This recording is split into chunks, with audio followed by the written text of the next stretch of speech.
we need to be looking for and reflecting back to other human faces the image of God. That is why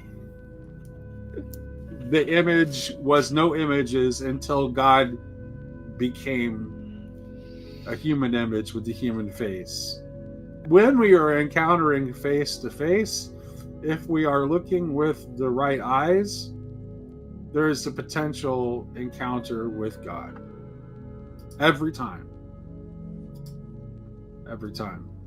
Even in the new heaven and new earth of Revelation, you have Christ, but God, the Father, is still invisible. And why? What we're doing is we're not proclaiming a dogma. We're proclaiming a mystery. Yes, that's right. We proclaim the mystery of faith is that, Christ has died, Christ has risen, Christ is coming again.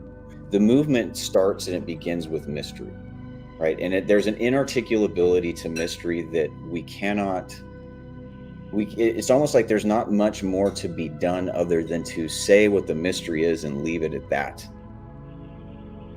Right. And then you have to kind of live within the mystery. And then it descends to us and we confess, well, in light of the mystery, we believe these certain things about God, these kinds of notions, but it stems from the mystery first. And I think this is where, Sherry, what you're talking about with respect to mysticism is really important.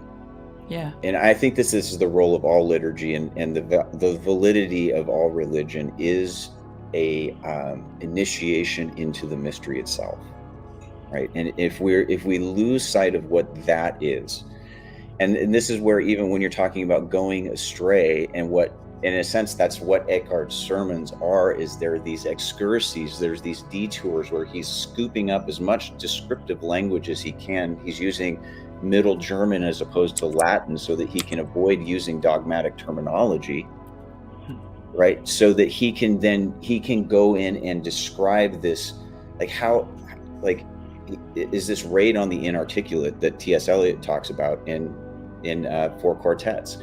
He's using language in a way that is meant to facilitate and host and point us towards this encounter with the mystery, right? And it's not about the language he's using. The language is great, it's beautiful, it's wonderful, but at some level he would probably tell us the same thing as let go of what I'm saying. What I'm saying is not what I'm saying. I want to say something about the mystery because some of the people who accuse me of heresy all the time seem to don't want to fully accept what the mystery is. But Scripture tells us. But Scripture tells us exactly what that mystery is in Colossians 1:26 and 1:27. What is the mystery? It is Christ in you. That is the mystery. It's not just some vagary. We're told what the mystery is. Yeah, but we have to plumb that. Like, that is still a mystery. Like, this is the thing. Right? Yes. Like, this absolutely. is what Meister Eckhart says, like, the soul does not even know who she is, right? Yeah.